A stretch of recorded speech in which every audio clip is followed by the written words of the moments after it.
Kongo tokea mwaka 2014. Naishi tu Ulaya. Wakati wanatoa wale wazungu, serikali yetu inaamua hatuwezi tena kuendelea na wakocha wa national team wazungu. Tutafuta sasa wakocha wetu wa Kongo wenyewe iko na ile ma diploma ya kufundisha, tuatie ku national team. Mwezi wa 2014 wakanipigia simu serikali na federation kutoka Ulaya nikuye, wakatutia mie na ule nani Florai Benge, ule kocha wa Vita Club. Akasema mtaendesha timu ya taifa. Nikakuja pale Kongo kwa timu ya taifa. Bon, na kuisha na Kongo mimi nakaa tu kwa timu ya taifa. Unasikia? Mimi narudia Ulaya. Mimi nataka kujua yani utaratibu wako ni nani aliyekuacha kutoka Kongo kuja Yanga? Mimi sikutoka Kongo, nilitoka Ulaya. Ulitoka sasa leo kwa sababu tunataka uje huko, ni nani? Mimi wananipigia simu mwezi wa 5, mwezi wa 6, wananipigia simu kuko ule sponsor wetu wa national team O'Neil. Wao sponsor ule anakaa England. Anapiga simu, kocha, kuna tajiri moya Zambia iko na timu yake. Ile timu yake kisha kwa miaka 5, 6 ni wazungu tu, wanataka kocha wazungu wenyewe anabadilisha sana. Na hapa kulikuwa mzungu mmoja Espanya anamtoa wanapigwa mechi 4 ya kufurudiza. Ligi ilianza, wanapigwa mechi 4. Anatoa ule kocha mzungu na msaidizi wake mzungu. Unaelewa? Akaniambia ule tajiri aliniambia nimtafutie coach. Unasikia? Na utajiri anasema nimtafutie coach. Na nikamwambia kuna coach mmoja Mkongomani anakaa Ulaya mwenye anakuwa national team, msaidizi wa national team ya Kongo. Anaweza kukusaidia sana. Unasikia? Na pale sasa akanipigia simu akaniambia eske unaitika kuweza kwenda Zambia? Nikamwambia inawezekana. Bon, wanatuma ticket Jumatatu. Kwa sababu uondoke Ulaya uende Zambia. Watakupokea hivi. Okay? Wakatuma ticket. Nikaondoka pale nikaenda Zambia. Na ilikuwa Alhamisi. Unasikia? Alhamisi ile nafika, wananipokea, timu haina mwalimu. Jua alifukuza mwalimu wa physics alikuwa mzungu, mwalimu wa fitness mzungu, mwalimu msaidizi mzungu na head coach mzungu, wote watatu waliondoka. Wakati nafika pale Alhamisi walikuwa kwa mazoezi. Jua alifika saa 11:30. Wachezaji wananipokea na ule president wao na viongozi wao. Coach anafika ananipongeza, anasalimia wachezaji, anasema bon, hapa tuko na mechi Saturday. Na mimi nafika Alhamisi, tuko na mechi Saturday. Walishapigwa mechi hii 4 na wanasema mtacheza na nani? Watacheza na Nkana. Nasikia hii ya Zambia. Bon, ili Jumaa inafaa kufanya mazoezi na Saturday mechi kuwe. Sina mkataba nao. Tulikuwa tulishasikilizana ku telefone ke nitafika hivi na hivi itakuwa hivi. Nafanya mazoezi ile Alhamisi moja na ili Jumaa mazoezi na Saturday tunaondoka tunaenda Nkana. Siwezi kala bench. Jusi asinya mkataba nao. Mechi inachezeka. Tunaendesha 2-0. Mechi inamalizika 2-2. Ile siku tunaondoka pale tunarudia Ndola, siku 3 tena biko na mechi Lusaka. Unasikia? Mechi ya Lusaka tukaenda vile tukacheza tukawina 2-0. Na mechi nyingine ya 3 itachezeka Ndola. Itachezeka Saturday. Na ile Saturday asubuhi wananipigia simu. Nani anipigia simu? Mdogo wangu. Baba moja, mama moja. Mdogo wangu anafanya biashara hapa Tanzania na Ndama. Mdogo wangu anafanya biashara yake Nairobi, Tanzania. Unasikia? Ananiambia uko wapi? Aliwaza niko Ulaya. Niambia siko Ulaya, niko Zambia. Wewe unaenda fanya nini Zambia? Mimi naambia walinipigia simu uko sponsor wetu wa national team, kuna timu moja inatafuta coach, walifukuza coach wao. Unasikia? Akaniambia waachane nabo. njoo Tanzania. Na ile Saturday asubuhi tuko na mechi ya 3 magharibi saa 2 au usiku. Akaniambia kesho leo tunatuma ticket. Huyo mdogo wako kuzaliwa naye ambaye anafanya biashara na ndama. Rafiki yake na ndama. Wanaachana tu kwa kulala kila siku asubuhi na mchana. Ndio wanakupigia simu kwa sababu achana na hiyo ndo achana na wale nani ticket tutumiwa. Ile timu ni nani? Wilcom. Mkaangalia kwa mitandao pika Wilcom. Na anaitwa mchezaji wetu wa taifa. Utampepo, yes. Unasikia? Nani asema achana nao? Mimi nasema tulishasikizana, tunacheza mechi Saturday na Jumatatu naenda tunasanya contract, tulishasikiana vitu yote. Asema achana nayo, kuya huku bwana, kuna timu kubwa nani Yanga. Mimi Yanga timu kubwa Afrika, mimi sisikia hata jina ile timu. Mimi najua matimu kubwa ni Mazembe, Al Hilal, Zamalek, Yanga mimi sijui. Akaniambia hapana, uache bwana, mimi nakwambia unanipatia confiance nani uye huku. Sasa mimi kana muulize ile Yanga itanilipa je? Unasikia? Mimi namwambia mshahara wenyewe wananipatia pale ambao ulikubaliana nao pale mshahara. Sasa mimi naambia ile timu ya Tanzania itatoa pesa kama hii, watatoa wapi mlipa? Sema hapa ni timu kubwa, utaona hivi na hivi na hivi. Sasa basi huyu mdogo wangu baba moya mama anakuja kusamia, hawezi nidanganya. Unasikia? Mimi namwambia sasa, mimi tawaambia wa viongozi je? Ananiambia waambie unaenda Ulaya, mke wako au nani hivi kuko nani. Mimi sasa mimi siwezi danganya. Ni danganya sababu gani? Tawaambia tu ukweli kama hapo. Basi siwezi sinya. Naweza kuambia kama bon kweli sijui Kiingereza mimi. Na kule ni Kiingereza tu. Unasikia? Hasa Kifaransa wakati nilikuwa nafundisha nani mnaona Lamine Moro alikuwa anacheza mwile timu. Na mtoa kule alikuwa pale. Anasema Kifaransa, kulikuwa na wengine Ivory Coast captain wale. Anacheza sasa ankana na huyu nani Kesi. Yule captain wa Wilcom Njo alikasema Kifaransa. Yeye ndio alikuwa niko nafundisha, yeye anasema Kiingereza, anaambia wale wachezaji Kiingereza. Nikamwambia sasa ule president ni shida sana. Nifundishe kapiteni nani mchezaji mwenzangu hakutakuwa siri wakati mimi nafanya briefing na coach wengine. Inafanya akuye kwa kisi ya nani. Ndio anajua mambo yote itapatikana. Ndio akaniambia hakuna shida, tutatoa mwalimu akaanza kukufundisha Kiingereza kila siku. Unasikia? Nikamwambia tu no, sisikii vizuri gisi ya kufundisha Kifaransa mtu aanze kukiuza na nikatoa ile sababu. Kisha akaniambia basi tunasikitika sana na nani. Na kesho yake Jumapili nikakamata ndege nikakuja hapa Tanzania. Ukapokelewa na alikuwa nikamwona ule ndama, akaniambia huyu ndio rafiki yangu ndama. Nikamjua pale airport, wakanibeba nikakaa hotelini, na kesho yake tukaenda ofisi ya Yanga kusumbuliana na watu wa Yanga. Sasa nikamwambia mdogo wangu, sasa wewe unaniambia timu kubwa, mshahara huo ananipatia, sasa njoo unaona kama timu kubwa, angalia mambo. Kiasi gani ulikuwa unataka kuku? Siri na hii ni siri. Ufatana na pesa wanipa kule. Nikamwambia sasa, lakini ilikuwa kule ni kubwa kuliko yeye. Kubwa. Sasa akaniambia, hapana, unajua hivi bongo na tatizo kidogo, walikuwa na tajiri moja hivi. Yusuf Manji iko narudi sasa. Akarudi akaniambia mambo yote itakuwa sawa, utaona wa nini hapa, kwanza ni hivi. Anaanza kunitoa mambo ya baba wewe hawafundi mishahara na marupurupu na mambo mengine. Au labda Yanga kuna siku tulisikia umelipa hoteli Mbeya huko, sijui ni kweli au kwa story.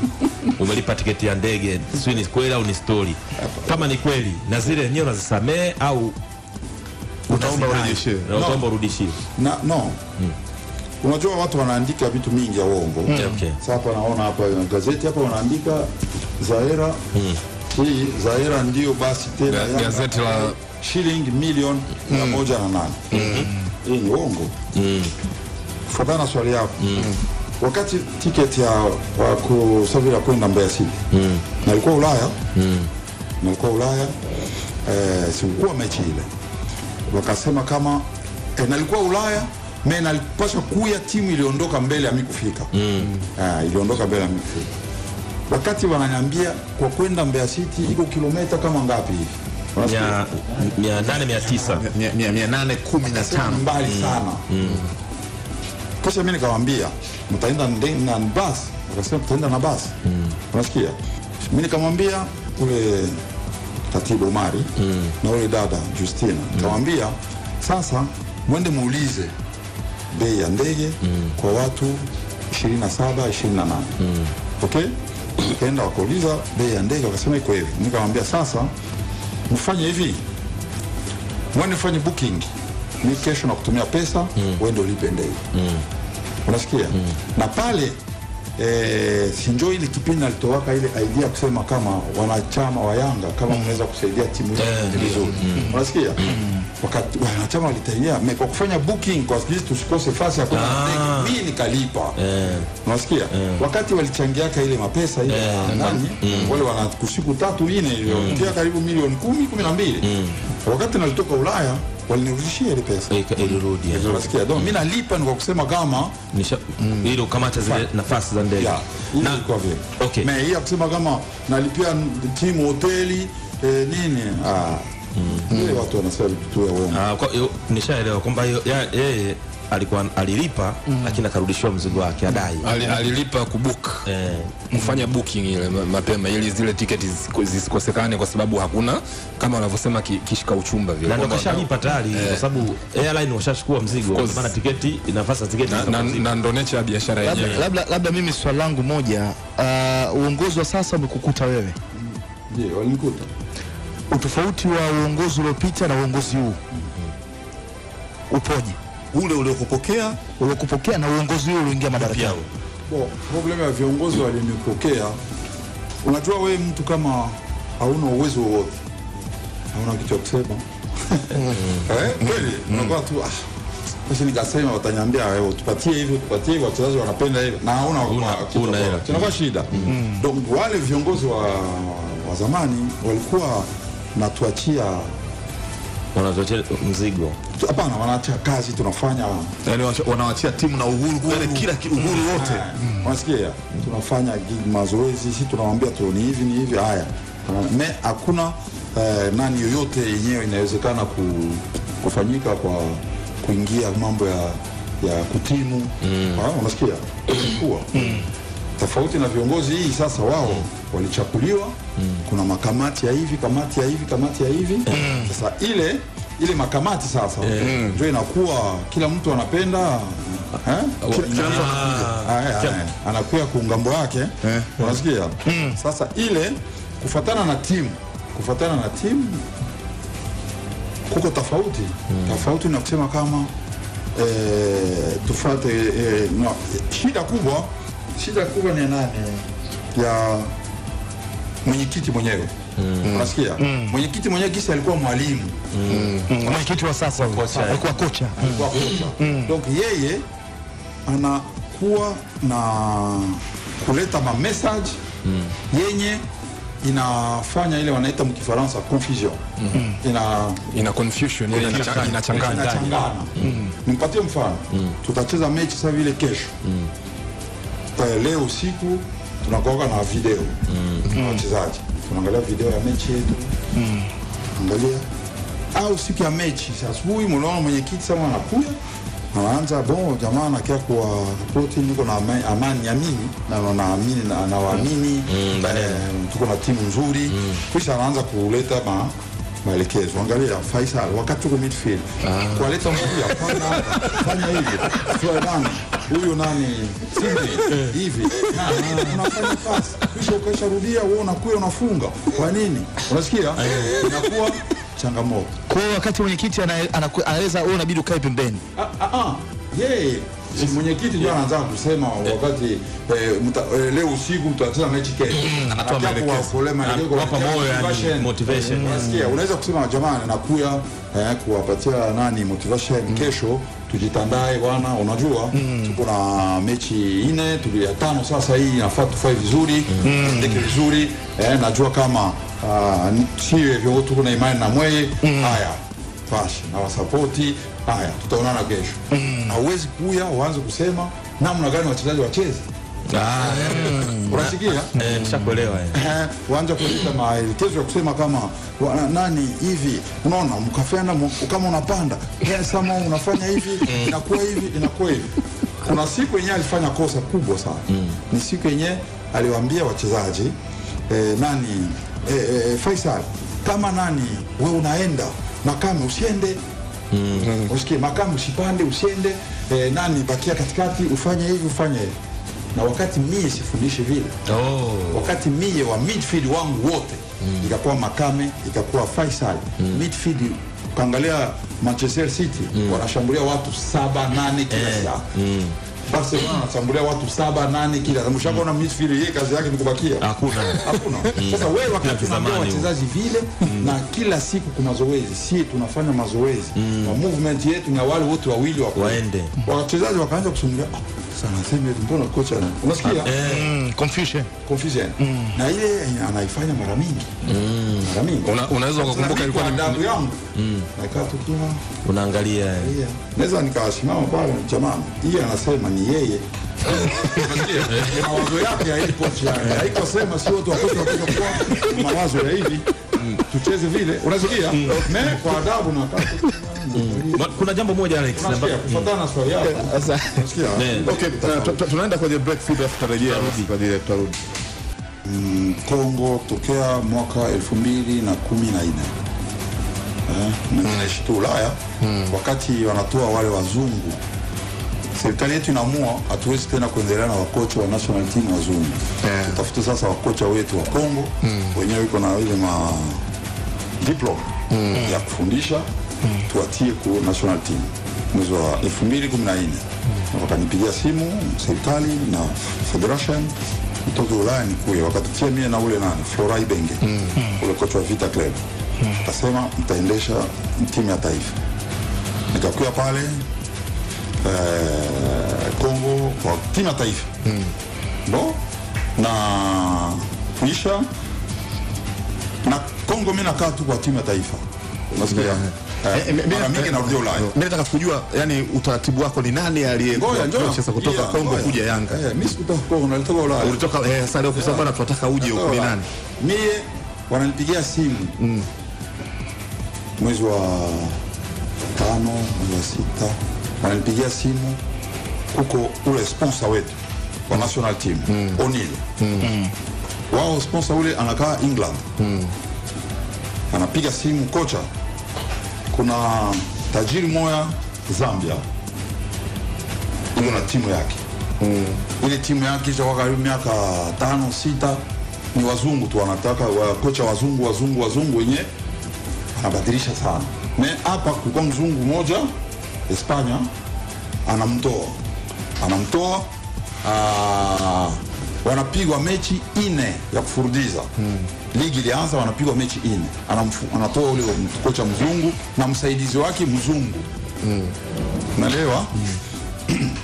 Akaniambia ule tajiri aliniambia nimtafutie coach. Unasikia? Na utajiri anasema nimtafutie coach. Na nikamwambia kuna coach mmoja Mkongomani anakaa Ulaya mwenye anakuwa national team, msaidizi wa national team ya Kongo. Anaweza kukusaidia sana. Unasikia?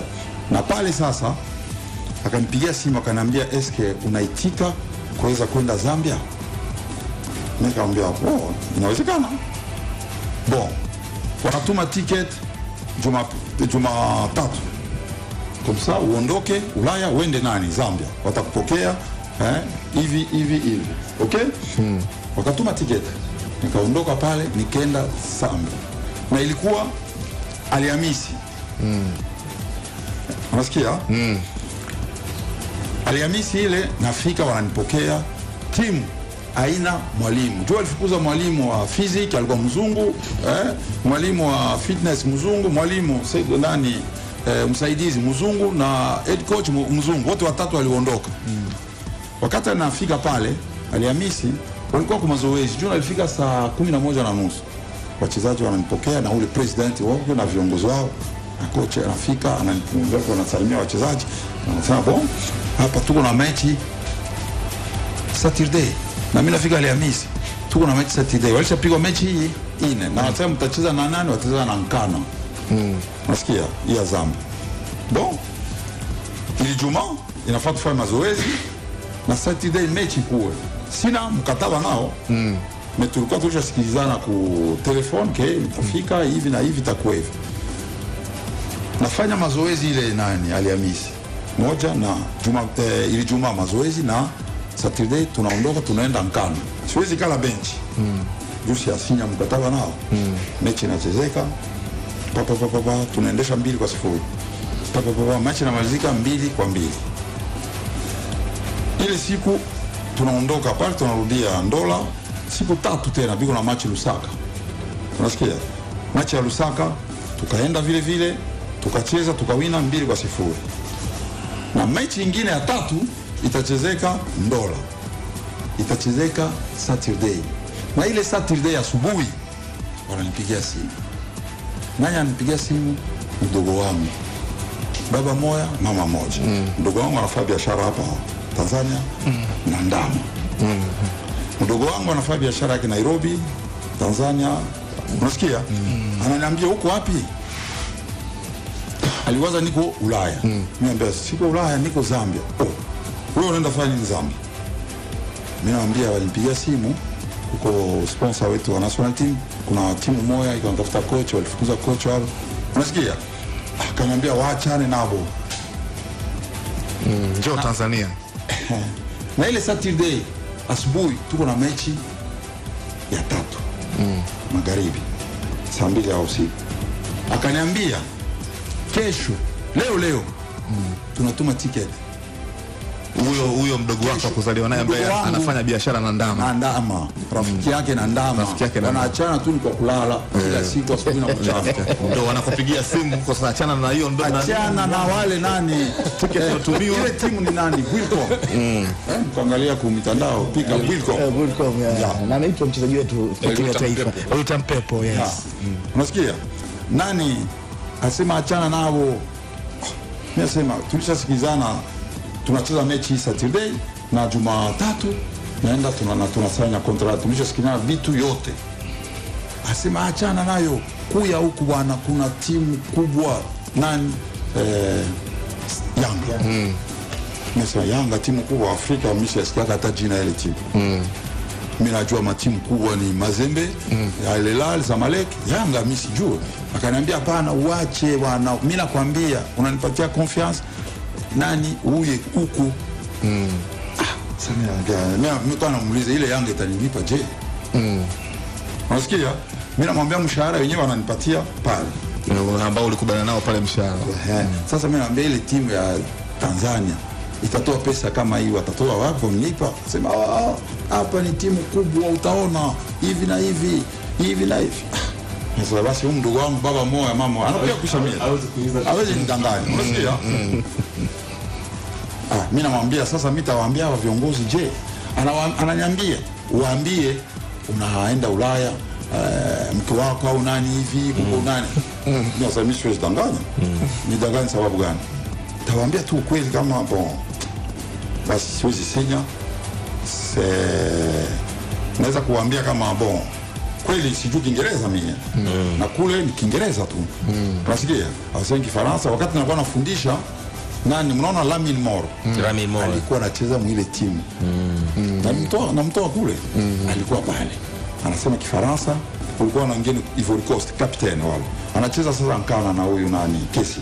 Ule captain wa Wilcom Njo alikasema Kifaransa. Yeye ndio alikuwa nafundisha, yeye anasema Kiingereza, anaambia wale wachezaji Kiingereza. Nikamwambia sasa ule president ni shida sana. Nifundishe kapiteni nani mchezaji mwenzangu hakutakuwa siri wakati mimi nafanya briefing na coach wengine.